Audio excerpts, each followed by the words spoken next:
What's up, everybody? Welcome to the Lambo Plays Podcast, episode 47, UFC 285, banger of a card, banger of a co-host, and we're going to try to give you some bangers out for this UFC 285 card.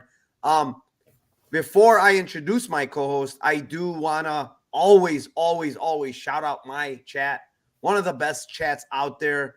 And also one of the best co-hosts out there in Timothy Triano. Congrats on your new car, Tim. It's not a Lambo, but it does start with an L, and it is a high-end car. So congratulations on your new car. And I think most of the car was probably paid off by Lambo plays. Is that correct? This is almost entirely correct. Yes, that in live plays in our Lambo in a live space is I would say that's about 90%, 95% of these of the payment. So look at that, guys. I mean, it's not a Lambo, but it's a Lexus, and it's a really nice Lexus. So again, congrats on your vehicle. I'm very happy for you. And with that being said, I am going to shout out my chat. Victor De Jesus in the house. What's up, Narco? Tim in chat. I'm tired of a Nissan. I want a damn Lambo already. I'm here for the Lambo plays. Yes, sir, you are in the right spot. However, from a Nissan, you have to gradually go up and not just jump up to a Lambo. So we will try to get you there. Rob Lawrence, what is up, my man? Mushroom, what's up, buddy? George is in the house. See, George is at it. Congrats on the new wheels, Timmy. Hashtag Lexus plays. And I said that to Tim. I said, it's not Lambo plays today. It's Lexus plays today. MMA Goulash, let's cash some tickets tomorrow. Yes, sir. Let's cash them. Bufo on the beat. What's good, my boy? What is up, my brother? Mike Z. Let's freaking go. Double flush. I've been waiting all week for this. Yes, sir. We have been waiting all week for this. So, Jack, let's go, sir. Yes, Traps. Yes, sir. Joshua Frick. Let's go. Glenn Bott in the house. What's up, gentlemen? Eagles. I haven't seen Eagles in a long time. What is up, fam? Philip back in the house. What's up, Philip? Landon. And my boy, Lou Betcha. How could Tim afford a new car but can't buy a new hat? Tim, can you answer that for Lou? I was gonna pull out they gave me a free Lexus racing hat. Damn it, you had to. I should have. Tim? Probably should have. All right. Yeah, 47 already in here. I love it. Thank you to each and every one of you. Please do me a favor. Please hit that like. Please subscribe. It helps the algorithm, whatever that algorithm is for YouTube. But please go over to Twitter real quick and retweet this so we can get more people in here. I would love to hit 100 today. We have absolutely been killing it week after week after week. Last week, guys, a plus 2,000, a plus 1,000, a plus 650, a plus 300, and a plus 260. 5 out of 10 we hit last week. 5 out of 10. That's pretty crazy to do. And we did it last week, but let's keep it rolling. What is up, Danny Betts? What's up, my man? Thank you for joining. And with that being said, before I move on, actually, I do want to shout out another podcast. 2 guys that are friends of mine, very sharp guys. It is the Martian and Ozzy podcast. I know they shouted me out on theirs. I saw it on Tim's tweet. That's how I found out about it. Thank you very much to both of you for shouting this podcast out because you guys are 2 of the sharpest bettors out there in the MMA community. So go over to the Martian and Ozzy podcast, subscribe to that channel. Trust me, you guys won't regret it. They're 2 sharp guys, 2 very good guys, and 2 very knowledgeable guys as far as MMA is concerned. With that being said, Tim, we have 14 fights to go through, and we will start out with the first fight of the night. It is in the welterweight division. I'm sorry, in the lightweight division. It is the 16-4-1 newcomer, Luke Radzhab, versus the newcomer from the Dana White's Contender Series, the 11-0 Esteban Ribovics. Timothy, what do you have to start off our card here? Because we've been hot with the first one, Tim. We've been very hot. Let's keep it rolling. I don't know. I don't know what to think about this Esteban guy at all. From what I see, his takedown defense is really poor, and he's like a guy that goes for subs as his takedown defense. Like get guys that will go for gillies. He goes for like Kimuras to try to defend takedowns, and I don't think it's going to work in this fight. I don't think it's going to work just in general against good fighters. And I think Loic is a good grappler. I feel like he's going to be able to get some positions and potentially get a sub in this fight. Have absolutely no idea when. And in that case, you always look at the late rounds just in case. But I like the Loic sub in general. I think is like plus 350, and then sub 2-3 is 1,300 and 2,100. So those aren't bad. I think it is possible that he grinds him out in the first and maybe stays safe. And I really don't know what this Esteban looks like past round 2 as well and round 3 against somebody that's just grappling the shit out of him. So just basic sub is good for me at plus 350. But if you want to take a shot on the late ones, I would get it. All right, Timothy is all over the sub on the Loic side. I could tell you something about this guy, Ribovics. I know one thing for a fact. He's got terrible takedown defense. I could tell you that. His takedown defense is basically fighting it off with a Kimura, trying to get a reversal, which works in the regional scene in Argentina. Now, is that going to work against Loic or some high-level guy? I mean, Loic is a good grappler, pretty good striker as well. He's a little reckless on the feet, which it's a bit of a concern in this fight if he gets a little reckless on the feet, because Ribovics seems to hit pretty hard on the feet. He knocked out that Paul guy pretty bad. Not that guy has some great chin or anything, but it was a nice knockout. Seems to have power in his hands. But Loic is the much, much better fighter here, man.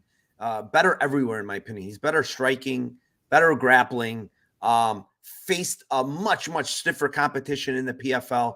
And Tim, I will say this, and I came up with this today. When I look at Loic, he hits very hard on the feet. He actually throws and hits pretty hard. The problem is, right, and we looking at Loic and you see a lot of decisions, right, Tim?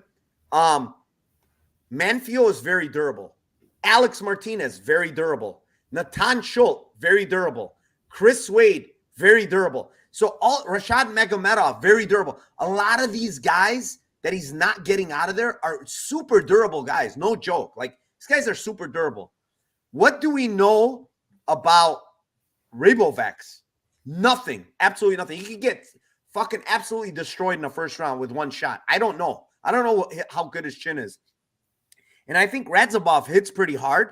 It could even come with ground and pound, man. So plus 480 on Unibet by KO for Radzhab is what I'm going to go with. I think he can get a KO here. Obviously, again, I'm not sure how durable Ribovics is, but I can say that he's been facing very, very low level of opponents. And Loic has faced guys that are not only good, but durable, super durable guys. And part of that responsible, like on the mat. Like all those guys are not easy to like sub and positionally fuck up. 100%. 100%. And he could probably get a sub too as well. It's probably live. But I just went with a KO because I think he throws. Look at Aliyev fight, man. He absolutely put that guy out with one punch. So we know he has one punch power. So I'm scared on that. Like people are like there's some people in the chat are talking about time props and stuff. It's like I'm just so clueless on the time props on this one. Like I really have no idea. I agree because Loic doesn't have like the best cardio, to be honest. It's kind of short notice.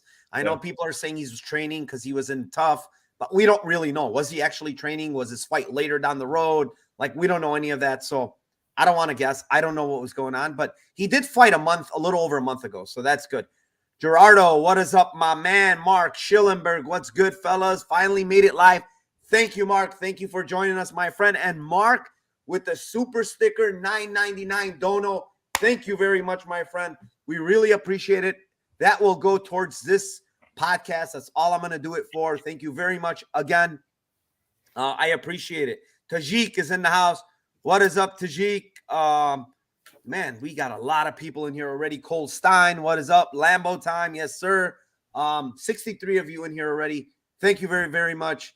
We'll move on to the second fight of the night, and it is in the bantamweight division. It is the undefeated 9-0 Farid Basharat versus the 12-4-1 Damon Blackshear. And I will kick this one off, Tim.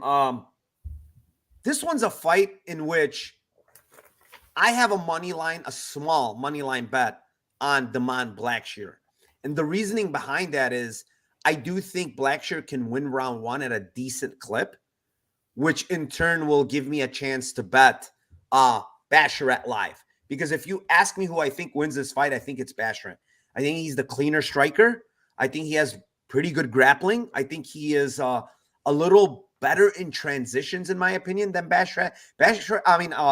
Than Blackshear, because Blackshear gets reversed. He got reversed against Zalal. He got reversed in a regional fight. So transitionally, I think Basharat is the better grappler. Is he the better overall grappler? Maybe not. I like Blackshear's wrestling. He's got some good grappling skills, got submissions in him. I think he's a black belt. So he's pretty good, decent on the ground, but he does get swept. And one very key factor that I see with Blackshear is he slows down, man. I'm not just looking at the Zalal fight where he got 10-8'd in the third, but he slows down. He doesn't like getting hit to the body, Tim. And Zalal, that's where he kind of slowed him down. That's where he hurt him. What does Basharat do really well on his tape? He digs to the body. He likes to throw body. Both Basharat brothers do. And I think when I look at these guys, they're technical guys. They keep their distance. And I honestly believe that they're very their fight IQ is very good. I think they have a very high fight IQ, both brothers. I do like the other brother better, but they both have very high fight IQs. And with that being said, I like the Basharat late round props. I think round 2, round 3, 700 and 1,200. I don't know how he's going to get it. Could be sub, could be club and sub, could be knockout. But 700 and 1,200 on Unibet, Bet Rivers. I think those are good bets because I do see Blackshear slowing down in other fights. It's not only last fight. This guy comes out firing early, but tends to slow down later in these fights. I mean, he's Moutinho fight, for example. He really freaking slowed down in the third. Moutinho took him down. Moutinho implemented the grappling against him. So that's how tired he was. So Basharat comes on, man, and he comes on in that third round, and he keeps coming. So I'm going to take that round 2, round 3 prop, 700, 1,200. What do you have here for this fight, Tim? Yeah, I got the same one. Round 2, round 3. I think it's probably more likely round 3, but I also, just to give it, those are definitely my plays. But just to give like a different point of view, if you're on Blackshear, like his points line at 8-1 is pretty obscene. Like that's very much his win condition. And then his split decision is 25-1.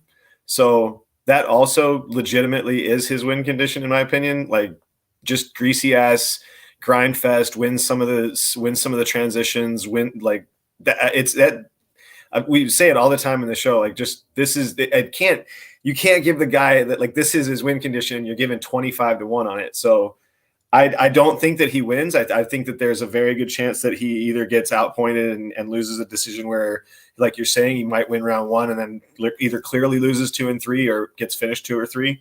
But 25-1 is just wrong. It's like it's just a wrong number. So I just wanted to say that in case anybody wants to take a shot on that. All right. Man, this chat today is firing on all cylinders. Let's see here. So the last fight, George says Ribovics KO 1 + 1,000. I don't hate it, honest to God. I don't hate it just because Loke tends to get crazy early. Like he swings for the fences.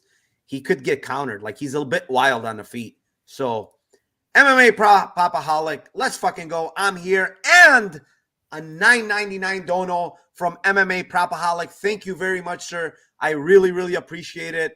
Sean Orr in the house says 200 less people watching this than the PFL. Congrats, boys. Yeah, this is better than what do you mean PFL? Is PFL going to make you money? No, this show will make you money. Double Flush with the $4.99 dono. Thank you very much. We really appreciate it. Donos are coming left and right today. Thank you very much, boys. Rips and Picks is in the house. What is up, my friend? Black and yellow. He loves his black and yellow. It's Steelers all day. That's what he loves. We know Tim. He loves his black and yellow. Again, thank you very much to all the donations, guys. I really, really appreciate it. They're all going to go to the show, whatever I need to do. And thank you for the help. I appreciate it. Moving on. Fight number 3, Tim. It is in the 115-pound strawweight division. It is the 14-6 Jessica Penne versus the 7-1 Tabitha Ricci. Go ahead, kick this off. All right. First of all, I want to address the car was blue. I went with my boy Blue on the car. So just to address that, I don't. I think this line is stupid. This money line is just really stupid. I mean, it was. I mean, a good dollar cheaper on Penne or on Ricci, like just I don't know, a month or two ago. Ricci is awful on the feet, like absolutely terrible on the feet. One of the worst to ever do it. Maria Oliveira was like totally fine on the feet with her and just okay and stayed safe on the ground. I couldn't believe she didn't finish her. I had violence props on Ricci in that fight. I just that still hurts. And Penny's like just a fucking greasy weasel. So like I don't get the fact like that the line is like this, and I don't get the end split and then the Penne sub. I don't get either one of those lines. Like I feel like this could either be a really crazy close fight, and I thought that she lost to Lupi when she beat her in by split, but this is how she fights. Like she fights super greasy. She's really long, so she's longer on the feet. She's probably better. I think she's a technically better fighter on the feet by a decent amount. She's longer, she's taller. If the fight hits the ground, Ricci isn't like I know she's a black belt, but it's not like she's like I've seen multiple things on tape in her in BJJ competitions where she's getting subbed in very basic transitions and doesn't defend well and gets caught. So I would not be shocked at all if Penne lands a sub in this situation, just being the length that she is. And she's just slick. So I just feel like she's one of those greasy decision, slick grapplers, take your back type of fighters. And I just think that's, I mean, you're getting good lines on her in this fight. So I think it's worth a shot. Anybody that's on Ricci, you're got to go by points. I don't think that she's got much finishing equity in this fight. So, but that's, neither here nor there. I think that Penne's the side. Yeah. I mean, you broke it down pretty well. How here's the thing. Penne competes with Godinez, right? Who is a way better wrestler than Ricci. Way better striker than Ricci. Whether she lost the split or not, I mean, they gave her the W, but I mean, she competed for 3 rounds against Godinez, right? And now you're telling me Ricci all of a sudden is minus 300 against this girl? Like, why? Because she's 40 years old? Is that the people's reasoning? Like, I mean, she just fought, a little over a year and a half ago against Godinez and did that well. Like, is she going to fall off a cliff? I guess it's possible.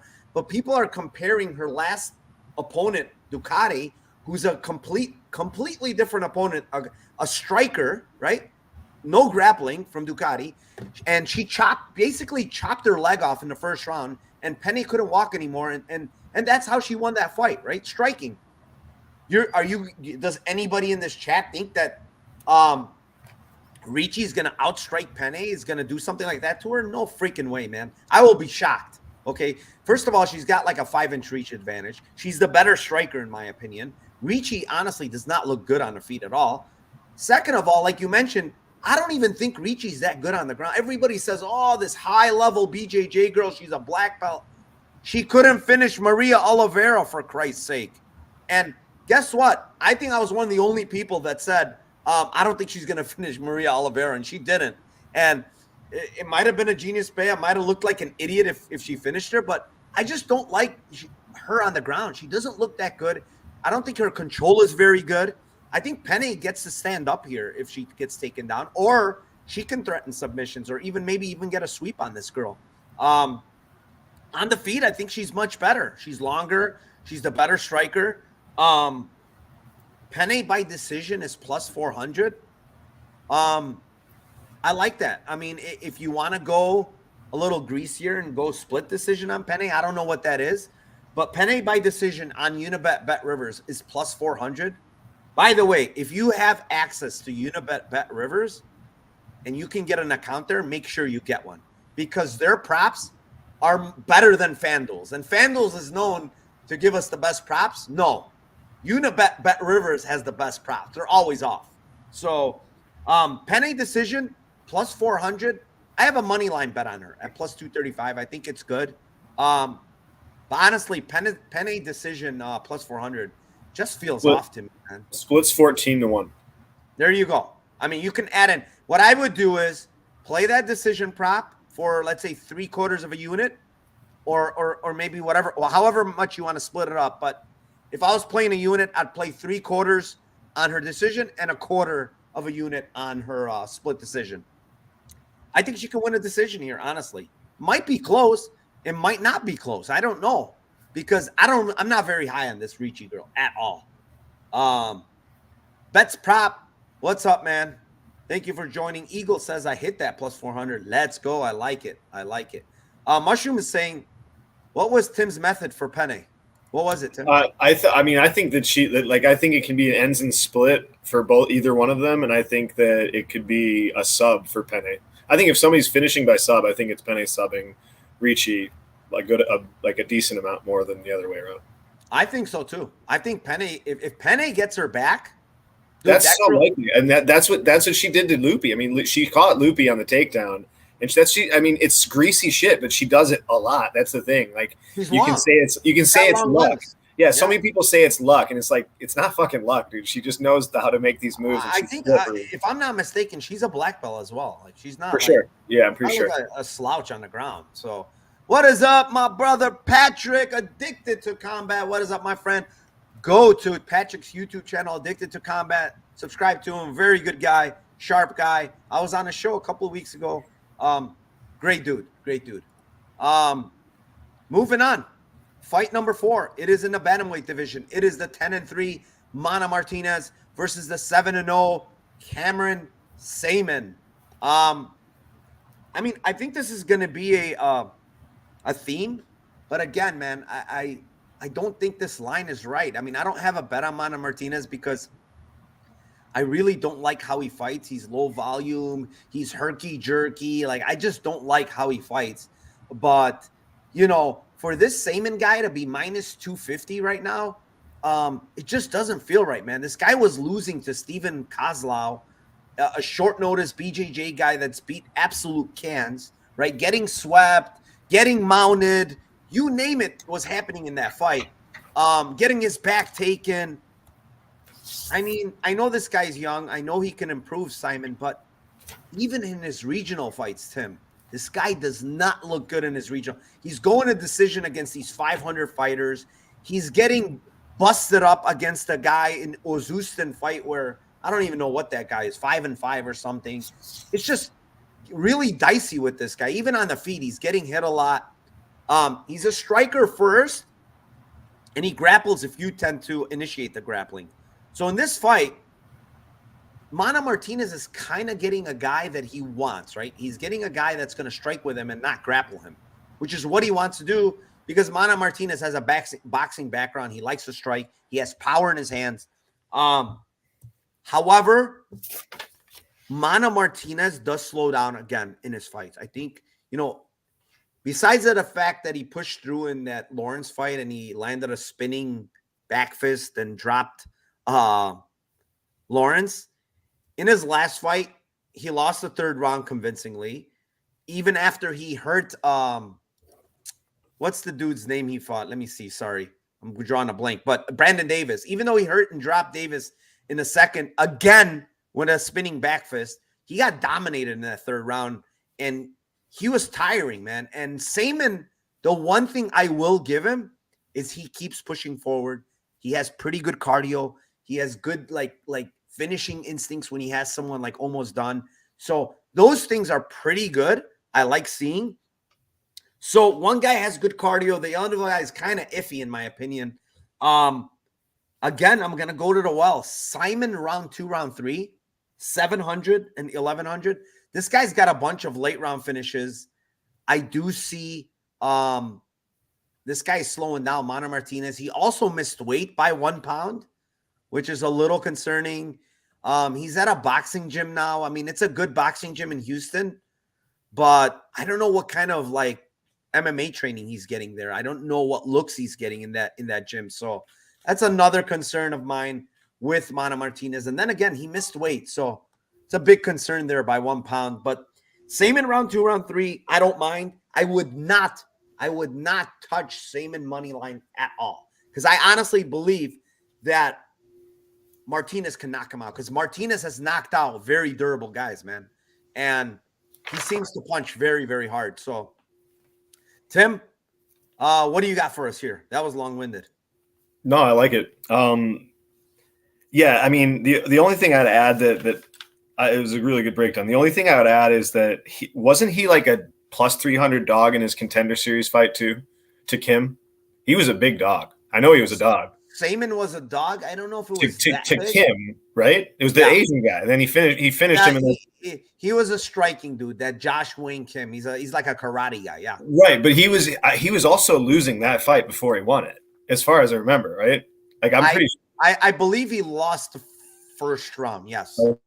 Yeah. So I think that's just like a miraculous turn in the market. Like just money line wise, like you get a guy who is in his Contender Series at any level, he was a dog in his Contender Series, to then 2 fights later fighting a guy who's got 2 wins in the UFC, and he's not like, dude, and he's gone to decision. It's not like this dude is a scrub. Like he's multiple. Like he's not. I do agree that he does gas and he does slow down, but he's kind of a functional gasser in my opinion. Like he still throws. He still knocked down Ronnie Lawrence in round 3, scared everybody who had Lawrence in their parlays. And I just think like he's got a lot of power, and I think that Sayman is also just a major punching bag. So add to the fact that Mana has won 2 split decisions in the UFC, and it's like, dude, this is kind of what he does. He's super low volume, does fuck all, hits you really, really hard. Judges see it and they go, he hit him harder. That dude looks a little bit more beat up. He hit him 3 times to 1, but the other guy hit him harder, and the split goes his way. So I would not be shocked at that happening, or he winning the first, 8 minutes or so of the fight and then losing the next 7 minutes. I wouldn't be shocked if this goes split either way. So for me, it's end split plus 650. Mana by split is plus 20 to 1. And if you wanted to take a shot on Mana by decision at 6 to 1, I don't hate that either. But yeah, I think he's a live dog this week. I just can't. I haven't bet it, but I just think that he's got to be the side money line wise, unless you like are a caveman. I won't fault anybody for betting. I just don't like what Leo Martinez does. He's just looking for the knockout blow. Doesn't throw a lot of volume. So that's the thing that I kind of like. I hold back on betting this guy. But I will tell you, Cameron Sayman opened up minus 301 versus that Josh Wayne Kim, and then closed at plus 175. The fight before that, Tim, against that 8-8 guy, you know what his line was? What it closed? Minus 175. That should tell you all you need. And now in the UFC, this guy is minus 250. Are you freaking kidding me? I don't know. I would not touch this guy at this price at all. At all. I would not touch it. That being said, we will move on to fight number 5. It is in the welterweight division. It is the 10-0 Ian Machado Gary versus the 19-6 Kenan Song. Tim, kick this one off. So I don't know, man. I think this fight's going to be kind of dictated by what Song does and how aggressive he wants to fight. I just think that Ian has shown that he can be very, slow to start and not necessarily put it on guys. So I think, it is possible that he would get a KO1 if it's super rabies on the other side. But I kind of think that the fight might get to round 2, might get to round 3. Especially I think round 2 is live for a finish more for Ian. If it hits round 3, I don't know. I might think we might lose these violence bets, but I'm going to take a shot on round 2, round 3. I don't hate anybody. Also, I bet on Ian Gary by sub his last fight. I don't hate anybody doing that. If he's got a really big gap on the ground in this fight, but he hasn't really shown it for a long time. So I don't think two things. I don't think people know that much about it, but I also think that the books do, and they're not lining it like it's okay. This is definitely a 10% outcome or anything like that. They're lining it like this is actually a quite viable outcome. So I don't think there's a lot of like value in the line at this rate. So I'll take the shot on Gary round 2, round 3. All right. So there actually is some value on that, Tim. If you have Bet Rivers again, Unibet, way off market, guys. Plus 750 on the sub. That's compared to the highest line, which is plus 500. That's a good $2.50 off the market. So I like that again. I've went to this guy's sub prop. I see he has skill on the ground. Why is he gonna sit there and trade like I get it. Kenan Song's chin doesn't look very good. He could knock him out pretty easily. He's the sharper striker, and I like what I see from Gary, the improvements, how he looked against Gabe Green, the fact that he knocked down Gabe Green and hurt Gabe Green. He looked really good in that fight.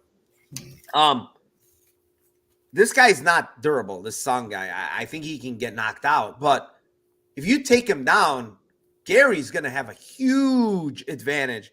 Why not show off some of your ground skills here, Mr. Gary, and give us that submission at plus 750? That's what I'm going to go with, Tim. I think he has a big ground edge here. Song does hit hard, and he swings for the fences. So maybe I'll take this guy hitting Gary once, and then Gary's like, okay, screw it. Let me go to grappling and choke this guy out. So it might take that, but sub at plus 750, way off market. If you have Unibet, Bet Rivers, go get it. Very good. Tom West, what is up, my friend? Easily the most underrated MMA betting show around. Narco and Tim, you guys are great together and great at what you do. Thank you both, as usual, for top-notch content. Thank you for joining us, Tom. We appreciate it. Dan Hamilton says, next week, it's legal to bet in Massachusetts. Awesome, my brother. I hope you get that. And Fresh Gambles, what is up? Gary sub plus 500. That line feels a little short. If you don't have like around, I would say 600 plus, I would probably play him. 750 is good if you have it. Yeah, it's just. Yeah, I put it like around 700. Don't you have Bet Rivers, Tim? I have Bet Rivers, yeah. So I might take a shot at plus 750. You need to have Bet Rivers. It's actually a good prop market there. Yep. And thank you, Bet Rivers, for giving us all these great props.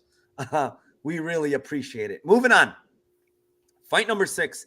It is in the middleweight division. It is the 9-3 Julian Marquez versus the 14-6 Marc-Andre Barriault. And this is a broken record. Let me play it. I just played it. It says Marc-Andre Barriault, round 2, round 3, plus 700, plus 1,200. Again, on Unibet, Bet Rivers. Dude, I love playing MAB round 2, round 3. I don't care. I understand it hasn't happened much. I think it's happened once against Izaitar. And the other time it happened round 2 against that Oscar Pichota guy. But listen, I honestly believe that Marc-Andre Barriault has a huge cardio edge here. I think he has a wrestling edge here if he wants to get takedowns. I don't think he's going to do it. He just doesn't grapple, right? But he's going to push forward. He's going to land kicks. He's got the more variety. I mean, this guy, when I watch Marquez, I mean, he does not look good, dude. All he does is swing big hooks. He doesn't know real, striking as far as leg kicks, stuff like that. He doesn't do much, man. Even in his wins, he's looked like shit. He got rocked against Sam Alvey, right? He was literally doing the chicken dance, Sam Alvey, right? He was losing 2-0 to Maki Pitolo, absolutely getting destroyed on the ground, just getting taken down over and over again, ground and pound, before he pulls a rabbit out of his hat and gets a choke against Pitolo, right? Gets knocked out against Gregory Rodriguez. Okay, I'll scratch that off because Rodriguez is good. He was getting taken down over and over again by Darren Stewart, who's a tremendous wrestler, Olympian wrestler. I mean, he looked terrible in all these fights, dude. I mean, I know he won that fight, but he continues to look terrible.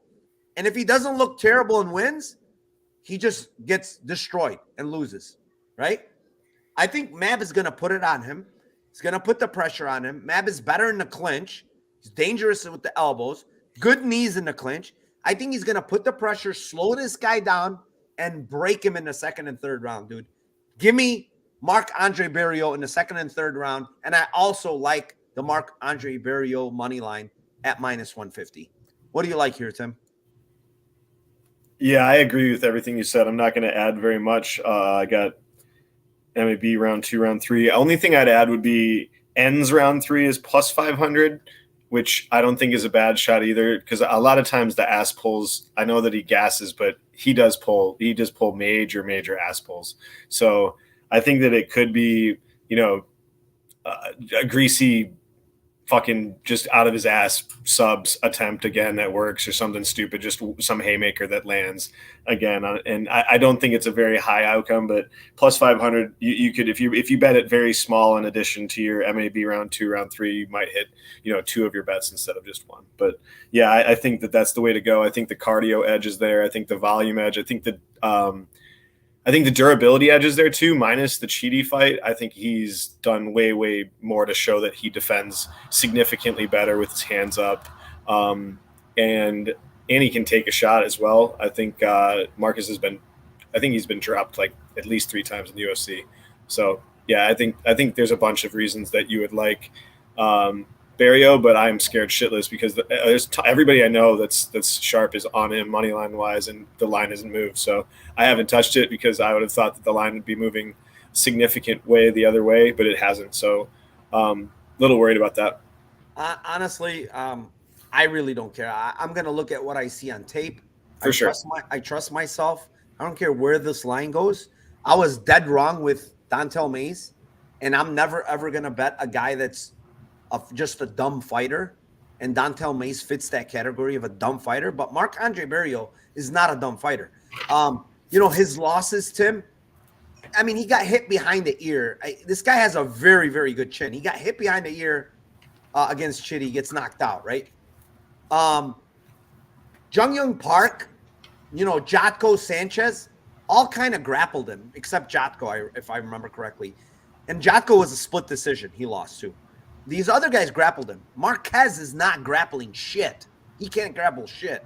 So when he's faced guys that are like Marquez, I just think, it's like a Dalcha. Dalcha might even be more dangerous. Dalcha can hit takedowns. A Zaitar, I think is kind of like Marquez, but I think hits harder than Marquez.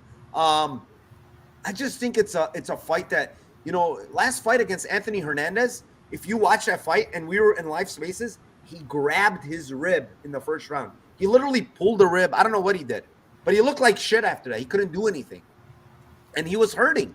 So he got stopped. But Anthony Hernandez, again, a grappler, a guy that chases wrestling. This is not the case here, and I think this is a good matchup for him, honestly, man. I think this line, minus 150, is way off. I think it should be – I honestly believe it should be minus 250. It could be a gift. Yeah, it could be a gift. I might eventually get on with it. And I'm not going to, sugarcoat it. I'm not going to – it's just what I feel, what I see on tape. What path outside of a bonk does Julian Marquez have? Does he have the volume edge? No. Grappling edge? No. Striking edge? No. Like, I don't know where the edge is. So if you're telling me that, like, even the IQ edge here, the fight IQ edge is on Barriault's favor here. So I don't know. I like Barriault in a big way in this fight. So we'll move on. Fight number 7. It is in the flyweight division. It is the 11-4 Viviane Araújo versus the 10-3 Amanda Hebas. What do you got here, Tim? Besides the KY jelly. It will be ready for this fight. Let me tell you that. A couple of my favorite fighters. I think, you know what? This is weird, man. I don't get, like, I don't understand why is Hebas fighting at this weight class. Like, I think it's a huge thing, and I don't understand it. For her style, the only thing that I could logically say is that her chin might be better at this weight class, but like from a grappling standpoint and getting a fight where she really is best, it's so much harder for her at this weight class. And I don't know. I really have no idea why. She's the only one that knows why she's doing it. But I from that standpoint, I just clearly think that Vivi's the side as a dog. I think she's physically stronger. I think she's got really good takedown defense. dangerous on the feet, dangerous on the mat as well. Way more power, and I think she could actually catch Hebas here. I think that it's a likely outcome that she could KO her here. I just feel like it could be greasy as hell, greasy splitish, but I'm going to go with the KO on Vivi because the Marina Rodriguez ain't knocking anybody out since her Hebas fight, as far as I know, and a lot of people, including myself, have lost some money on her by KO. Thinking like she's just going to bonk everybody. And no, that was Hebas. And then Hebas also got bonked by Polyana Viana the same way. So she doesn't react really well. She's hittable to punches. So I feel like Vivi KO plus 500, KO 1 plus 1200, KO 2 plus 1600. Those are good looks. I don't necessarily see it happening in round 3. Maybe it does, but I think she carries her power way more front loaded in round 1 and round 2, and she goes for more usually in those rounds. So, yeah, give me Vivi KO plus 500 and maybe a stab at the small in the rounds. Go to Bet Rivers and get 540 because it's 540 on Bet Rivers. That's my play. Here's the thing. Hebas, to me, should probably fight at 115. I mean, I get that it's hard for her to cut there, but, like, I think she's stronger at 115. She's not going to have the strength advantage in this fight against Aurusol. When I watch her, man, like, it's hard for me as someone that I like striking a lot more than grappling, like as far as looking at fights and strikers. It's hard for me to see a girl that gets dropped by Jandiroba, right? Gets knocked out by Marina Rodriguez, like you said, who hasn't really knocked out anyone. That gets knocked out by Polyana Viana, right? And when you watch her last fight against Chookagian, when Chookagian's landing on her, I swear to God, like when you look at her face, she's like stunned and not that she got rocked or wobbled, she just doesn't take punches well, man. And Chookagian also has pillow fists. She doesn't have like power in her hands. Aurusol, even though she doesn't have a lot of knockouts, has a lot of power in her fucking hands, dude. Like she really does. She throws with intent. She throws with a lot of power, and I honestly believe she can knock her out, man. And it's plus 540. I like that look, man. And Hebas after round 1 tends to like slow down with her head movement, her bobbing and weaving, and the platter is there to get knocked out. So yeah, I like the KO plus 500. Viviane Aurusol. With that being said, Tim, 97 in here. We need 3 more to hit that trifecta of the 100 mark. Thank you very much to each and every one of you.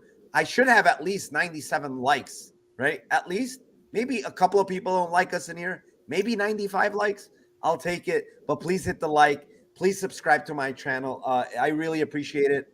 And retweet it on Twitter so we can get up to 100. And we will move on to the next fight of the night. It is fight number 8. It is in the middleweight division. It is the 23-8 Derek Brunson versus the 18-2 Dricus du Plessis. I will kick this one off. Man, I was going back and forth. What should I play here? I don't know what to play here because I have a bet on Brunson pre-flop, right? I like Brunson because I think he wins round 1 at a pretty decent clip. I think he lands takedowns at a pretty decent clip. But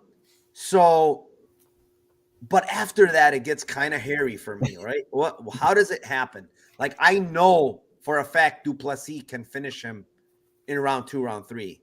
And the problem is when you go to round 2 and round 3 on du Plessis, it sucks. I'm not betting 350, 380 round 2. I'm just not doing it. That's a shitty line. Don't do it. That's just not a good line. Round 3, if you want to try it, it's plus 1,000. Okay. You're more than welcome to play that. That's fine. But round 2, I can't get to it. However, I can get to, and this is what I'm going to give. And it's not a favorite of mine, but I'm going to get to Brunson KO at plus 650 because Brunson hurt Cannonier. Brunson has power in his hands. And we saw Darren Till, what he did to du Plessis. We saw what Tavares did to du Plessis. This guy is wild. He gets hurt, dude. He gets rocked. He gets wobbled. And he also doesn't have the best gas tank, man. I keep hearing people saying, Brunson, oh, he falls off a cliff. But I also believe that du Plessis doesn't have good gas tank. Does he push through better? Yes. Is he the younger guy? Yes, by a mile. So those are the factors that play into the late round props for du Plessis. But do I think Brunson can knock him out? Maybe even ground and pound? We saw how bad this guy looked on the ground when he was tired against Till. If that was Brunson getting to full mount on this guy, he would absolutely rain down elbows and shit and maybe get this guy out of there. So give me the blonde Brunson by knockout at plus 650. And with that being said, Tim, 102 of them in here. Thank you very much to 102 of you in here. We broke the 3-figure mark. First time on the Lambo Plays podcast. Thank you to all of you. Tim, what do you got for our Lambo play on this fight? Yeah, I'm going to start by saying that I've been so wrong on Drickus and I've been so right on Brunson that you could take half of what I say is right here, probably. So I'll let it be up for you guys to figure out what I'm about to say that's actually possible to happen. Yeah, man, I'm with you. Brunson as a dog, I know he's old. I get it. If he hits du Plessis with the same punch that he hit Cannonier, he's going to knock him at least down and possibly out. And I'm extremely confident of that. So that I will say. People forget how much fucking power Derek Brunson has, and Cannonier is not a weak chicken. Like, he can take a punch, and he's taken some of the best punches in MMA, and he's been in fucking heavyweight. So dude can take a punch, and like, he got dropped. And I had a Cannonier ticket KO. I had a Cannonier KO 2 in that fight. We actually hit a Lambo in that fight. And like, I was shitting my pants round one. So that's Brunson. So I'm going to take a shot on KO1 Brunson at plus 1400. And then the other thing that I think that's live is I think points for Brunson is also live. If he can survive round 3 and he can, I think he can have takedowns anywhere, man. Darren Till fucking took this guy down. Like like multiple people have gotten this guy down and he's been in fucked positions. And they're not grapplers. So I think that Brunson is, he's like 35, 36% takedown accuracy against guys that are fucking killers. So I think that's going to be a viable path for him. I hope he gets his singlet on and shows people that, what his game still is. But he definitely can get bonked easily. He's very open to be hit. And he both are gassy, and I think Brunson's probably a little bit gassier at this age. Yeah, I mean all that factual stuff, man. This is a volatile fight, honestly. I think this is a very, very volatile fight, and you're getting plus 200 on high volatility. I don't mind it. I get the du Plessis stuff, but guy hasn't really looked that good, man. Like, he just fought there until, and it was a slobber knocker, man. It was bad. Tavares fight was kind of a slobber knocker again. Like, he's getting W's, but he's not looking very good in those wins, man. He really isn't. So this is going to be a test for him. Can he stop the takedowns? I don't think so. It's just a matter of if Brunson gasses or not. And if he doesn't gas, man, he's in for a treat. David Killebrew says, Narco and Tim, you're welcome. I joined late, putting viewership to 100. Thank you very much. Sean G, that's awesome. That is very, very true. That's one of my worst bets of all time. So I will. What happened? He was talking just about, I had the bum that fought Jordan Levitt last. Where is that? I don't even see it in the chat. Sean. I see it. Everything else had the bum against Jordan Levitt. Clearly my worst play. Seriously, that fight, I will say this. That card was hilarious because I had 3 of my worst reads and I had 3 of my best reads and I made just bags. So it was like, it's all which ones you want to bet on really hard. And like, obviously there's some that you missed, but that was an absolutely terrible one for sure. Yeah, that was bad. Gotta own it. It was bad on my end as well, not only yours. So with that being said, we will move on to fight number 9. It is in the bantamweight division. It is the 12-5 Cody Garbrandt versus the 13-9 Trevin Jones. Tim, Take us home because the 111 people in here want to hear your Lambo play. All right.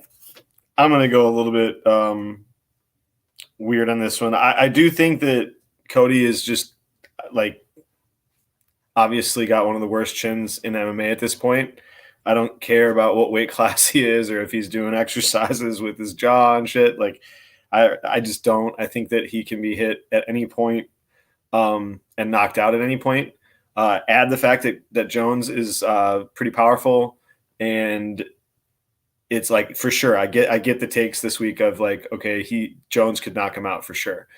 I also can see the other side of like, okay, Cody by points. I understand that. That would be my lean if I were on him. I think Trevin's shown to be durable, can take shots. But I think that these guys, like, the question I keep going through in my head is like, all right, does Trevin hit him with one of the 12 punches he throws all fight? Because that's basically it. Like, his accuracy is gonna be total shit. He's gonna have to catch him. And most likely also Cody's going to be totally soft cocking it, trying to like just get in and out and not do anything. And if he doesn't, he'll probably get knocked out. So I kind of think like Cody's going to do that. And he's going to try to stay at range and just like slightly out volume him. And in that case, you got N split at 10-1, Cody by points 4-1, Jones by points plus 5.5-1. I think those are all great, man. Like, I think that this could be them staring at each other every round, and there's like 5 punches that are landed on each side, or 5 to 8, and it's just a question of who hit who a little bit better, and not a lot of volume and not a lot of grappling. So I think that that's worth a shot. I think you got one guy that has shown durability and is dumb as hell and low volume, and then the other that's low volume and doesn't have any durability and may fight totally safe. So N split 10-1, Cody 4-1 on points, Jones 5.5-1 on points. All right. So I like Cody in this spot. Not that I think Cody is not chinny anymore. I still think his chin is a little worn out, but I going down to 125 was like the worst thing in the world for him. I have no idea what he was thinking or what his manager or whoever told him to go down to 125. Like, jabs were dropping him. Everything was hurting him in that fight against Kai Kara-France. Rob Font fight, he goes 5 rounds. He gets pieced up a little bit, but Rob Font is not the biggest hitter, but he does attritionally stop people, right? Because he throws a ton of volume. And he keeps going. He got knocked out against Munoz and then Dillashaw twice. So, he's been knocked out in 4 of his last 5 losses, right? But this is very key for me and what I look at. And I think people are overlooking this factor here. Look at the step down, man, against Trevin Jones. Just look at the killers he's been facing, man. He's been facing the who's who of that bantamweight division, like outside of Kai Kara-France, who's also a guy that fought for the belt, right? Kai Kara-France, Rob Font, Asensao, who's looked good in his last win, Pedro Muniz, very good bantamweight, TJ Dillashaw twice, Dominic Cruz before that, got to win. Bro, we're talking about guys up here and a guy that's down here, Trevin Jones. That's okay. Known tough guy, a known guy that can survive, a known guy that can fight close, right? All those things are accurate, but that's it, dude. Like, Trevin Jones is not a guy that wins minutes. He cannot win minutes in fights. He just can't. He's low volume. He can't win minutes. He can get taken down. He has pretty good takedown defense, and he's pretty decent on the ground. But you know what, Tim? People don't know. Cody Garbrandt is a damn good wrestler when he wants to be, dude. He can wrestle. And he's a good wrestler at that when he wants to be. And you know what else I've noticed with Cody Garbrandt of late? He's been wrestling, dude. He attempted 10 takedowns against Rob Font. 10. That tells me that's a different Cody. He knows that his chin is not very good. Now, in the Kai Kara-France fight, he goes down. He gets chin. He did attempt 1 takedown against Kai Kara-France, by the way, in 1 round, whatever, half a round. In this fight, I really believe he's going to attempt takedowns. not to mention on the feet, he's so much faster than Trevin Jones. I mean, the speed is not even close. In the hand speed, the boxing skills, the technical skills, they all favor Cody Garbrandt. I mean, the one thing that doesn't favor Cody Garbrandt is his chin. His chin sucks. Yes. Can he get knocked out? Yes. But guys, you can't just keep banking on a guy just knocking somebody out. And not to mention, again, he's faced much, much better technical strikers than Trevin Jones is. So with that being said, I think Garbrandt wins a decision here, man. Plus 500 on FanDuel, I think is a elite price. I love that price. I think he wins a decision. It's very hard to get Trevin Jones out of there. That's the other thing. He's not a guy that, just folds. He's tough, man. He comes back. Like, he was almost dead against Valiev, and he came back and won that fight, right? Said Yakubi looked like he was done a couple of times. Came back, then looked decent before getting choked out in the third round. He's just one of those guys. It's hard to get him out of there. So that's why I like Garbrandt by decision, plus 500 here, man. Give me that all day, all night. I think he's going to grapple. He's going to shock people. Moving on, fight number 10. It is in the middleweight division. It is the 13-8 Jamie Pickett versus the 3-0 Bo Nickal. God dang it. What can we play here, Nick?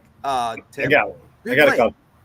You got on DK, they got ends in the first minute plus 400, ends in the second minute plus 400.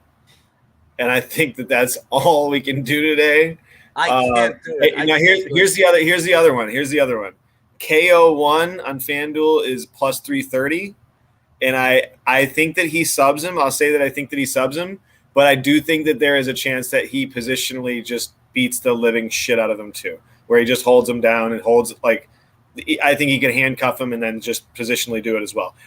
It really just depends on what does he want to do, because it will be there. And I do think it happens in the first 2 minutes. And if you want to hedge on the third minute, I think the third minute is plus 450. So I don't think there's a shot in hell that it lasts over 3 minutes. Honestly, I think it ends in the first minute. Honestly, so I was expecting this line to be. I'm serious. I was expecting this line to be plus 150 to plus 200, because mathematically they're gonna lose money on this. Those should probably be bet big. You tell me. Do you think that he lasts to the fourth minute? If you said over under three minutes, over under 3.5 minutes, that would be a minus 175. It should be minus 175. So the only thing I'll say is I get I know he's gonna take him down. I know Nickal's gonna take him down. I know it's gonna be hard for Pickett to maybe not let Nickal get to very advantageous positions. But I mean, we do have to pump the brakes a little, just in the sense that look at the guy Donovan Beard and Zach Borrego. I mean, come on, man. These guys are as low as it gets, as low level, these guys are not good. Very, very bad fighters, right? And, Borrego lasted a minute, right? Is Pickett better than Borrego? Come on, he has to be, dude. He has to be. This guy, okay, Daukaus is a good submission grappler. He survived with Daukaus almost the whole round, right? I think he got subbed at the end. I don't remember. But, I just feel like I'm high on Bo Nickal. Don't get me wrong. His wrestling is elite. His ground game looks pretty good. He's wrapped up that triangle. But I'm just telling people to, slow down, take a deep breath, and kind of tell yourself, Bo Nickal is very green to MMA. What happens when this guy gets punched in the face? How does he react, right? How does he react to adversity? Nobody knows. Nobody knows that answer, literally. So, I just don't think that Pickett's going to give him any of that. I just don't. That's the only thing. I don't disagree with you. But I don't think that Pickett's at all the guy that threaten anything. He's gotten finished by multiple dudes in round one, and I do agree that Daukaus is Daukaus got the sub in the last 10 seconds. Wright knocked him out of I think in the end of the round as well.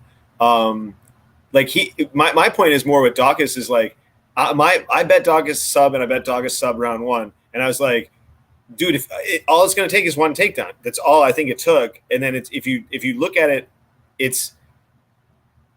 I just think that the wrestling is, I mean, it's not even, it's galactical differences. And this dude is subbing like guys that in finals of nationals for wrestling in under a minute. Like he's pinning dudes. Nickal, Bo. But not subbing guys like grappling, like jiu-jitsu. No, like in wrestling, he's pinning dudes. He's getting dudes pinned in a fucking like that's not normal. So like my point is that type of wrestling and that type of and then the fighter on the other side, Dennis Tululin, dude, fucking murdered Jamie Pickett on the feet. Like just absolutely destroyed him. Yeah, but Tululin's a better striker at this point than Bo Nickal. But my point is that he wilts. He is not the type of dude that's going to take a few shots and like come right at him. And then like he hates guys that pressure him. So to me, it's just like it's just a question of does Bo instantaneously go after the kill and go after the takedown? Because the only way that I see that the first 3 minutes doesn't hit is if he stands with him for the first minute and a half. Or first minute, which is possible. But you think a takedown like automatically he gets a sub or like yes, within a minute and a half. But he's not. I mean, he's not a finished product with his like subs though. Like he's not. He's a beast. He's a beast on the ground. Yeah. Absolute. I mean, you might be. I'm not doubting it. I'm not doubting that he's not a beast on the ground. I need to see more. The reason why I say pump the brakes because.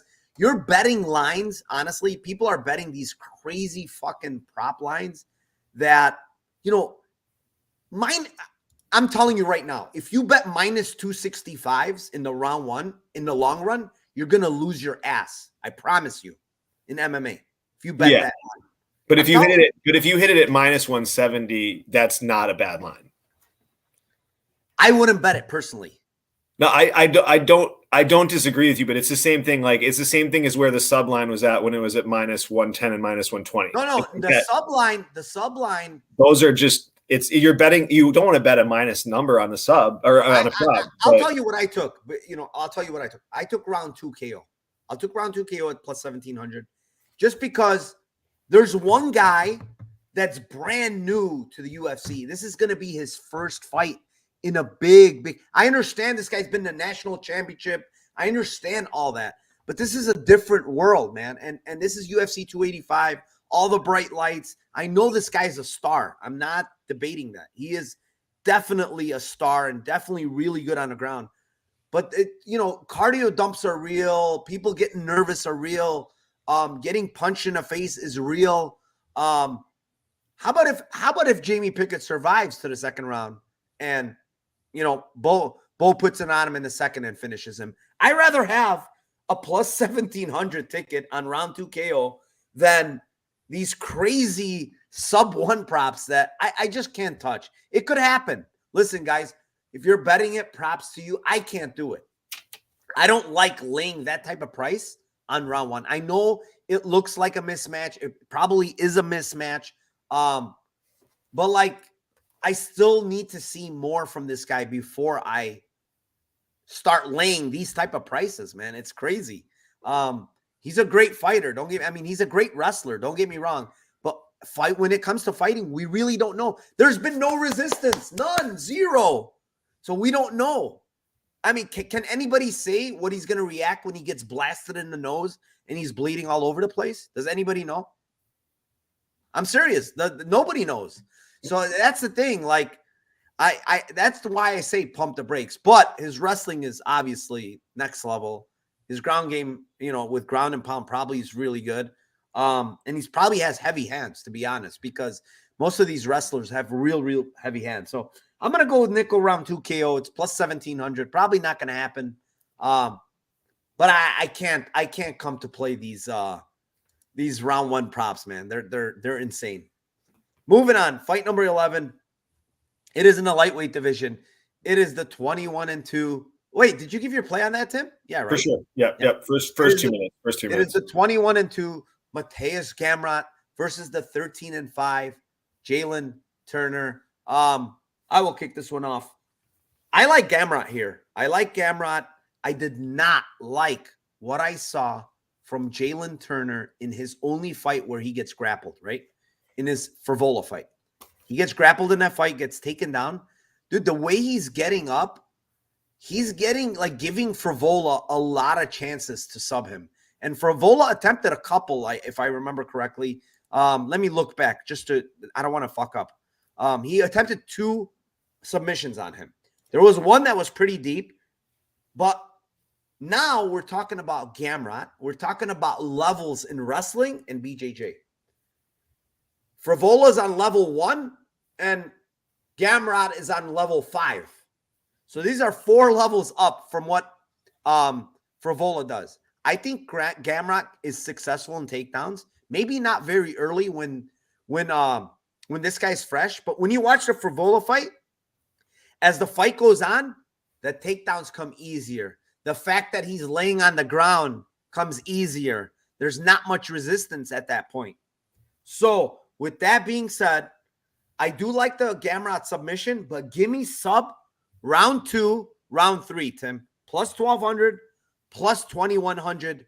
We're bringing it home for the boys right here. Gamrot by sub, round 2, round 3. Let's freaking go, Tim. What do you got? Gamrot sub, and then I think 2-3. Yeah, I think that Jalen is very good, and I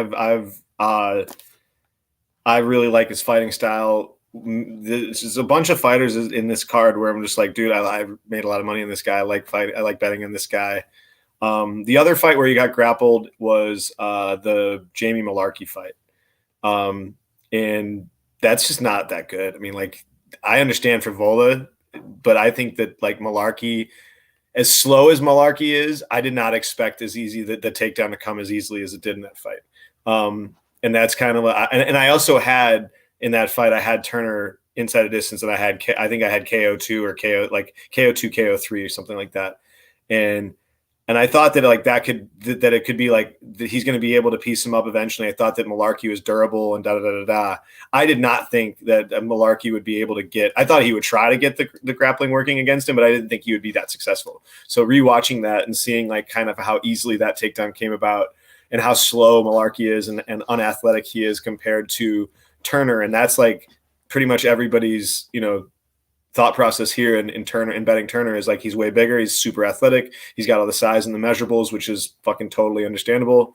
I just don't think he's going to get to fight. Like, I just like Gamrot in 3 rounds is just a fucking beast. He's a beast in 5 rounds, but he can do that for 5 rounds. So he can just go nonstop mat return over and over and over. If he's not able to hold him down, and I think he will be able to at least hold him. I don't know if he'll hold him down in the first round as much, but I do think that as this goes, I do think that side guard will present itself. I think arm triangles will present himself. I think lots of submission transitions will present himself. So yeah, sub is a good line on him. Guys, I mean, I've been hearing like Turner by submission. Are you guys fucking kidding me? Turner is not subbing Gamrot. 0 chance. I'm telling you guys, 0 chance. This guy was fucking in ADCC going up against Gary Tonin. He faced that Mansour Barnawi guy who's a fucking wizard on the ground. That guy's an absolute wizard on the ground. This guy, Turner, is not subbing Gamrot. Get that out of your heads. Can he knock him out with a knee in the first round? That's possible because he does throw some knees up the middle and Gamrot shooting could get.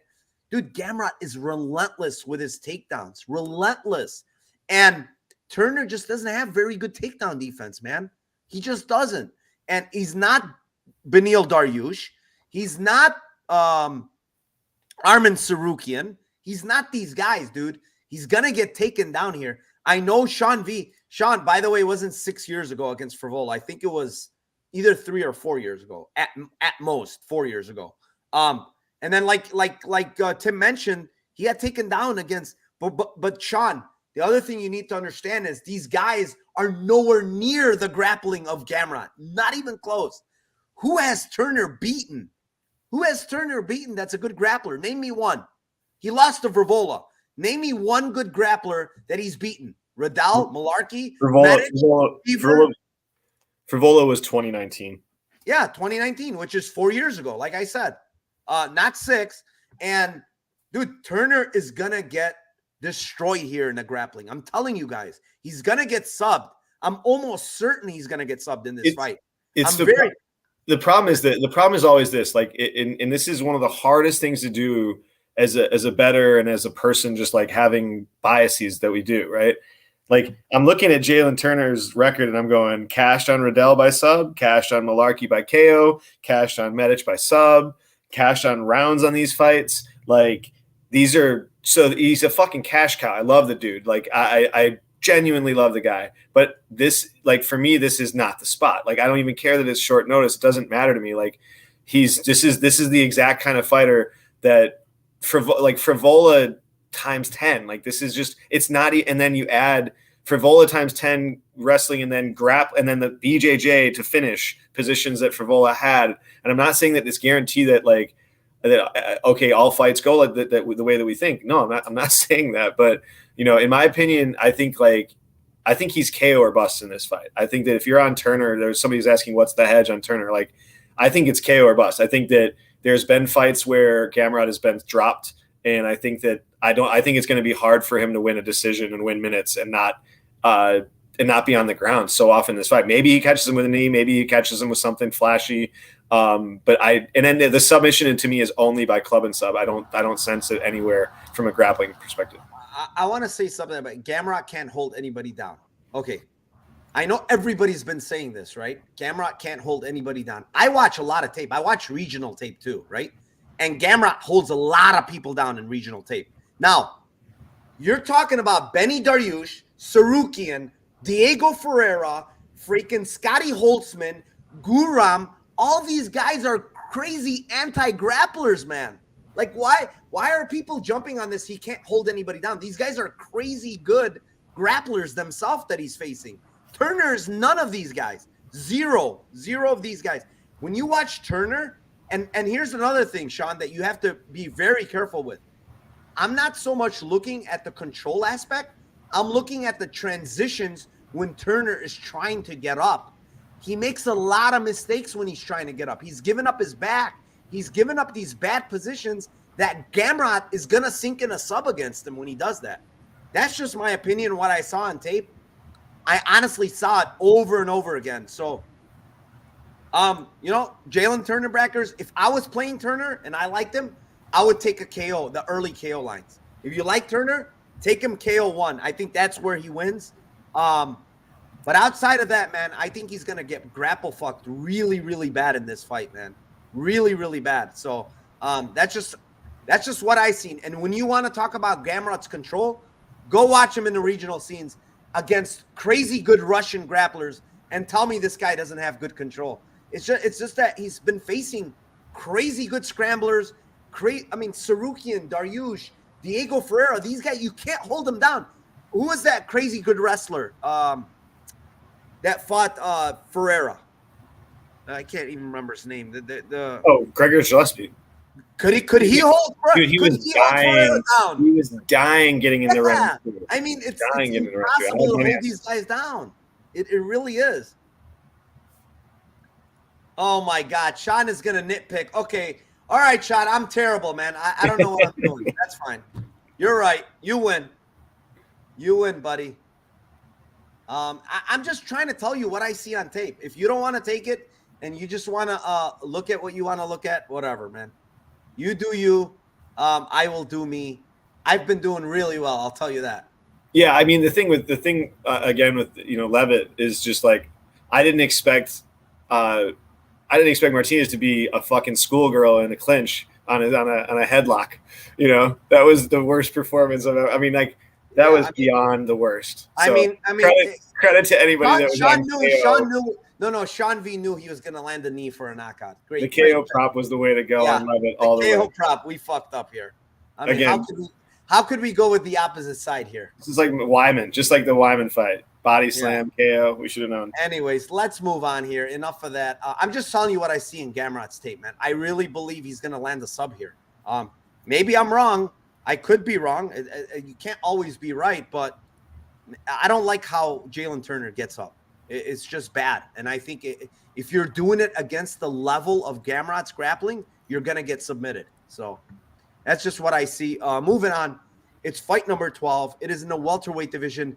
It is the 15-4 Jeff Neal versus the 16-0 Shavkat Rakhmonov. I think Jeff Neal missed weight by a good amount here, which wasn't a good look. Tim, you kick this one off. What do you like here? Yeah, I think the money line is wide. I'll say that at first. I think Jeff is a good fighter, and I think that Shavkat has fought, pretty good I think he's fought not bad competition, but I don't think he's fought elite competition yet. And I think that this is a good step up for him, but the money line seems a little bit wide to me. This is a trap by the numbers kind of line to me. I think that Shavkat is the winner. I think he wins wherever the fight goes. I think he's stuck on the feet a little bit. If he's stuck on the feet, I think that he, that's where he doesn't want to be. But fortunately, he doesn't do that for too long. I think Shavkat grinds him out to like a late finish, most likely. I think like the grappling won't be there. It won't be as easy for him necessarily in round one. But I actually might be wrong on that. We'll see. But I think the round two. Round three subs plus 750 plus 1900. He's got some vicious ground and pound, and I wouldn't be shocked if he did get a KO there. The round three is plus 340 plus 1,000, but I do think the sub is way more live for him, and I think it will be set up by his ground and pound actually, because it's so bad that dudes just like completely shell up, they turn over, they'll give their backs up, so he'll have opportunities for subs, and I think. Later the fight goes, I think the first round might be a little bit closer, might have an opportunity to even bet him live.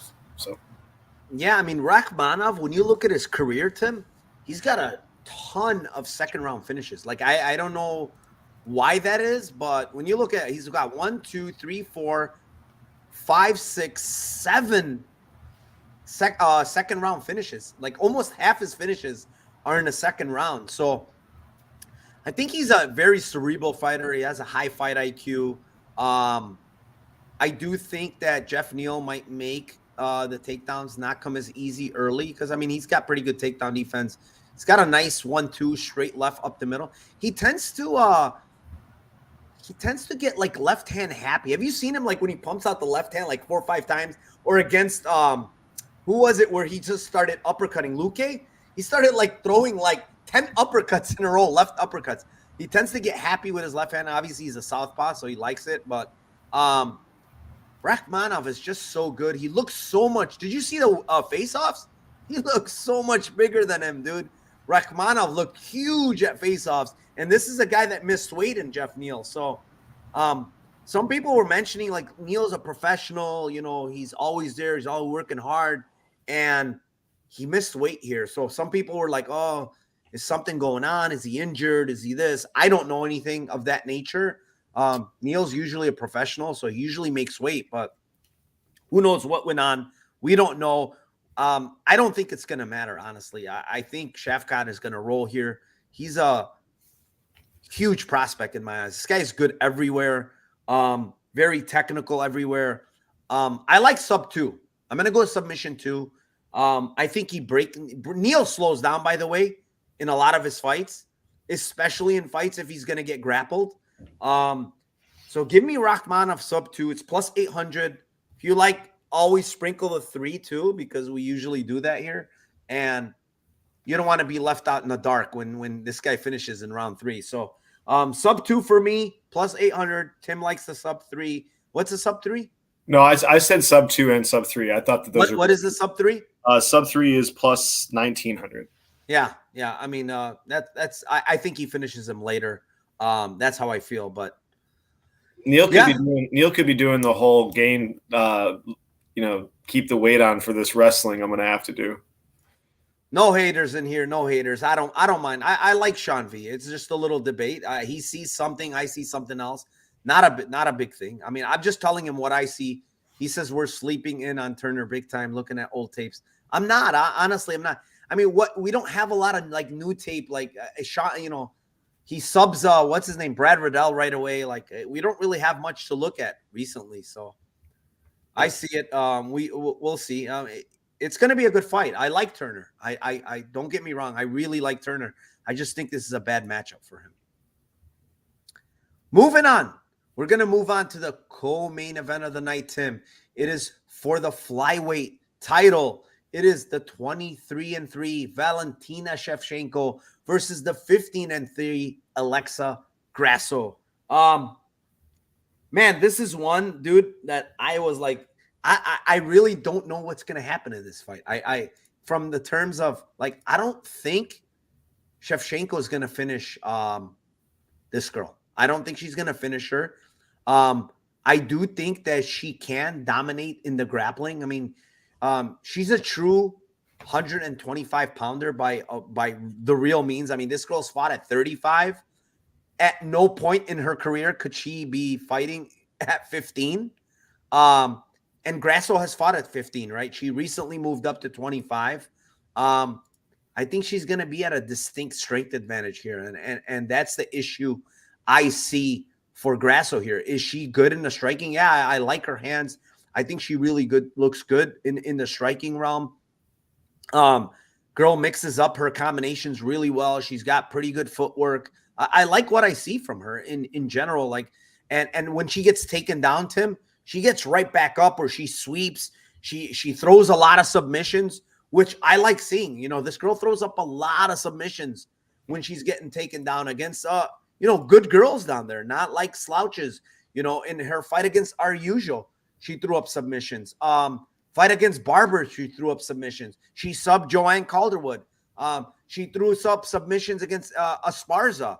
You know, so the problem is, and this is a major problem, is that Valentina Shevchenko is nasty when she gets on top of you, dude. She is legit nasty. And I know there's recency bias, and you guys are looking at Talia Santos and what she could do against Shevchenko. But Talia Santos is a strong 125-pounder, right? She's a big, strong 125-pounder.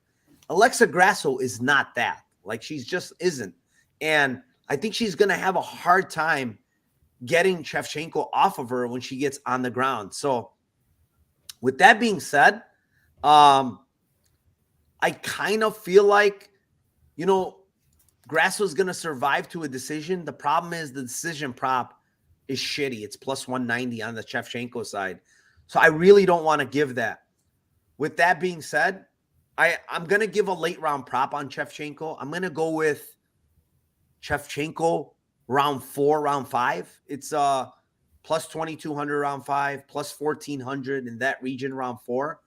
I think she has a chance to finish her then. I don't think it happens early because Grasso's game, man. Grasso's tough. She's game. She might not even get her out of there because, I bet the decision prop on Shevchenko at plus 200. I bet it because I think she wins by decision. But late round props is the only thing I can play here as far as Lambo is concerned. Not a big take on my end, to be honest. But that's how I'd play Lambo here. Nothing else for me because I think Valentina's going to roll. What do you like here, Tim? Yeah, I think she's going to roll too. And I think that if she's on the ground with her and she's proactively trying to get the fight to the ground, just really depends on what she's going to do. I mean, I'm not trying to say that this is a guarantee, finish for Shevchenko, but I tend to think that if she goes for the takedowns that she'll get them, and in any multiple ways she can get them. And then I feel also like her signature move is getting that crucifix, and I think it'll be possibly there in this fight as well, because she's just so much stronger than I just don't feel like Grasso's like the one that you're going to talk about. Like if you're talking like a Blanchfield, or if you're talking about a Santos, somebody else that's just way, way physically stronger, that she doesn't have those advantages on, then you're talking about a counter punching, not crazy volume type striker that's going to be after striking for a while. So then it's, that might be a better chance. But I think Grasso is going to get taken down. I I wouldn't put out round 2. So like I was putting round 2, 3, 4, but I don't hate your round 5 either, because I could see it being something where she does last the first 2 and then she gets her down in round 3, she gets her down in round 4, and then she just banging the shit out of her. So I'm kind of with you, man. I think that round 1 she's gonna last in round 1, but I think she could finish her anytime between round 2 through 5. So yeah, I think and it's not really sub or KO in my mind either. I really don't have any clue. I just feel like she's going to get positions on her and she's going to have multiple opportunities. Yeah, I mean, I like Grasso as a fighter. I think 125 against Shevchenko is just not a good move. Shevchenko historically just dominates girls that she's stronger than. And in women's MMA, strength matters, man, a lot more than men's. And there's a gap. There's a bigger gap when a woman is very strong and much stronger than her opponent. And it happens in women's MMA, and I see it in this fight. I really do. Shevchenko has lost to Amanda Nunes twice, who is a strong, big 135, 100 and even 45-pound woman, right? And then she lost to fucking Taylor Santos, who's an absolute beast. Like, she's huge for 125 pounds, right? She's lost to girl, or she didn't even lose to Santos. But what I'm trying to say is she probably could have lost. But I'm saying is she was having trouble with her because she's strong. She couldn't hold her down. She was getting reversed. She was getting taken down. So I don't think any of those problems are going to happen here against Grasso. She's going to take her down. Even on the feet, like, she's going to pump out the body kick. I mean, her kicks are nasty, man. And I think once she gets on top, like, she could do some damage. But Grasso's game, I just see it attritionally building up. And as it builds up, I think round 4, round 5, it might happen. It might happen. I wouldn't doubt it if Shevchenko stops her round 4, round 5. With that being said, before we move on to our main event, 115 of you in here. Thank you very much to each and every one of you. Please hit the like. Please subscribe to my channel if you haven't. Just a big thank you to all of you, man. Made this show incredible for UFC 285. Thank you very, very much. I really do appreciate it. If you have any comments, any questions, any concerns, throw in them in the comments in this YouTube. I always answer them for the most part. And with that being said, we will move on to the main event of the night, and it is in the heavyweight division, Tim. It is the return of the 26-1 John Bones Jones versus the 11-1 Cyril Gane. Tim, I will let you have the floor, my friend. Tell us what you have here for your Lambo play. All right, so I've gone back and forth in this one a bunch. Probably changed my decision about 2 or 3 times on what I thought would happen in this fight, which is just always the biggest red flag in the world to not bet a fight, just to let you guys all know. So I'm going to go with just my gut, my first instinct on the fight, which is Gane wins a decision, possibly a split decision. So I think that I don't know. I just feel like Gane's going to be better on the feet, quicker, natural heavyweight. Depending on the takedowns, obviously, from Jones, there's a lot of, there's just so many unknowns with Jones. I mean, this is the thing. Like, I just don't know. And so I think I'm just going more based on what I do know and going based on, I'm not uber confident in this fight. I don't have any bets on it. I'm probably going to watch and enjoy unless I'm up a lot of money. So I really feel like this is, a lot of people are planting their flags in this fight, and I'm not seeing it that clearly. And I think both guys could easily look, hindsight, very, very big favorites in this fight for a bunch of different reasons. So I'm going to lean on Gane by decision, and split decision on him is 11-1, and split is plus 500. I don't hate those. Yeah. I mean, there's question marks. I mean, don't get me wrong. John Bones Jones out for a while, comes back to heavyweight, has a bit of a beer belly, if you ask me.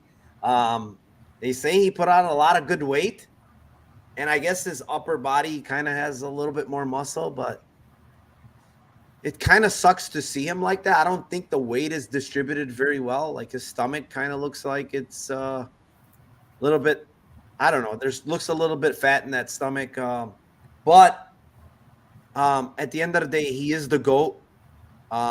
He is probably undefeated, if you ask me. The guy is just incredible everywhere. He's a good striker. He moves his head really well defensively, has outstanding wrestling, great ground and pound. I mean, he's a complete fighter, right? We look at complete fighters, he's a complete fighter. Going back to that last fight against Reyes, I didn't like what I see, to be honest. And to be honest, when you go back and watch that fight, you can possibly give that fight to Reyes. You really could. I mean, he was putting it on John Jones early, and I didn't like seeing that, the way he was backing up, getting hit like crazy in that fight. It wasn't a good sign. I mean, he didn't hardly wrestle in that fight, but Dominic Reyes is a good wrestler. But the thing I liked him is the fact that he's a cerebral fighter. John Jones knows where he needs to take the fight, right? And, you know, in this fight, I'm pretty sure he knows he needs to take Gane down. On the feet, I don't think it's a blowout. I think it's close. The problem that I don't like what I saw in the Reyes fight that could come to fruition here is the fact that he was eating a ton of leg kicks. He was eating a ton of kicks in general. I don't like seeing that because Gane is a great kicker. He's big, he's long, he's strong. So I don't like seeing that. I don't like seeing him get it. So the thing is, John Jones needs to land takedowns here, in my opinion. He needs to take him down. And once he takes him down, if he does, I think that's a different world for Gane. I think Gane is not good down there. I don't like what I saw against Ngannou. I don't care what anybody thinks. Oh, Ngannou's powerful, he's strong, he's this. He's not a good grappler, guys. Come on. We've never seen grappling from this guy. No one can say this guy has his whole career is just, you know, doing striking, and all of a sudden this guy's a great grappler. No, I think Gane looked like shit is what it was, and he was getting taken down. And part of it has to do with Ngannou being a big, powerful heavyweight. I mean, he's powerful, he's big, he's strong, and that was part of it. But the other part of it was him getting suffocated on the ground the way he was by Ngannou is a terrible look as well. So can you imagine what John Jones does to him if he gets to those half guard positions, and how he's going to rain down elbows and try to advance to full mount? And I mean, it's going to get nasty for him if he's on bottom, honestly. And John Jones has some of the best ground and pound in MMA. So I could see a sequence where he gets taken down, he gets advancing position, starts raining ground and pound. And you know what happens after that? He starts turning his back, and John Jones sinks in some kind of choke, a rear naked choke. So with that being said, John Jones by submission is plus 575. It's absolutely been getting hammered. I got him at 700. That line is gone. Its currently best line is on and 575 is the best line on Bet Rivers. You can get 550 on FanDuel, but then everywhere else it's like 350, 400. It's absolutely been getting murdered. It was 650 at one point on BetOnline. So I see it. I could see a submission. The gaps on the ground is very, very big here. And if John Jones is back to himself, if that's the thing, there's a bunch of ifs, right? But the gap on the ground, there's no if. There's no if there. It's very wide. So that's what I'm going with. The not so if. The fact that I know John Jones is much better on the ground than Ciryl Gane is. And that's why I'm giving that play right there at plus 575. The other thing is the hand is broken. The hand for Gane, the right hand, is broken. I know he broke it in Tuivasa fight and had surgery on September 7th. But when you look at currently, right now, when you go look at the weigh-ins, and that hand is swollen as shit. I don't care what kind of surgery you had. The swelling is supposed to go down. You can't even see the guy's knuckle, dude. The freaking knuckles are hidden. It's so swollen, that right hand. And I will tell you guys, he rebroke it. I'm not 100% sure. I would say I'm 90% sure that right hand he rebroke at some point in training. I don't know when. And initially, on September 7th, the doctor told him 5 months before you can get back to training. And when you count the 5 months, Tim, it falls like October, November, December, January, February 7th is the earliest he could have came back. So take it for what it's worth. That's a little extra research I did, and I think that hand still broke. I went to the embedded. He doesn't seem to be throwing the right hand, not hitting a lot of bags in the embedded. I don't see a lot of striking from him in general in any of the training. So it's a big concern, man. That right hand, I feel like it's I broke my knuckle before on my right hand, and you could see like my hand, it never healed correctly. These two fingers are closer to each other. I think he has a broken right hand, honestly, and he rebroke it at some point, I feel like. So, yeah, 122 of you still in here. Thank you very much, guys. I really appreciate it. With that being said, Tim, can we give him some Lambo parlays? Because we've been pretty hot lately. Yes. Do you have yours ready? I have mine ready. I'll give mine first. So mine is a huge one this week. It's 308 to 1, Tim. I'm shooting for the moon. It's Marc-Andre Barriault, round 2, round 3, KO, plus 460 on FanDuel. Gamrot submission 2-3 on FanDuel at plus 750. And the John Jones submission at plus 550. It's 308 to 1. Those are the odds. Let's freaking go. I think I have 25 on it to win like some crazy amount. That's awesome. What do you have here, Tim? That's awesome. FanDuel gave me like the last 2 weeks, they gave me like a deposit 150, get 150 in free bets. And I've just absolutely raped them on $50 parlays. They didn't offer me it this week. They didn't give you any more free bets. They didn't offer me free bets this week. So I got Loic by sub, Gamrot by sub, Shavkat by sub, 58 to 1. And then if you wanted to add Ian Gary by sub, that was too fast. What were they? It's a sub special, all by sub. Loic, Gamrot, Shavkat. And then if you wanted to get super greasy, 58 to 1, if that isn't enough for you and you're Gordon Gecko and greed is good, then add Ian Gary sub, and it makes it 355 to 1. Holy Moses. Jesus Christ, it's the sub prop. We're going with the sub. He's on a tear with the sub props. What I will say is sometimes you can do them like that with subs, but sometimes just do them double chance, like ITD for all these guys, and you'll still get a decent price. So yeah, I think those are actually you're 100% right. I'm going to be doing that. I think it's actually like 16. I think you get like 16 to 1, something around there for all three. So yeah, that's not bad. Because like Lowe can KO him, and then like Gamrot, I don't think so much can get a KO, but Shavkat can get a KO for sure. And Gary, so I might be doing that 3-leg. I might do that 3 inside the distance, more Loic, Shavkat, Ian Gary, and I would take out Gamrot. And then sprinkle that sub parlay, right? You play that other one and then sprinkle this huge one.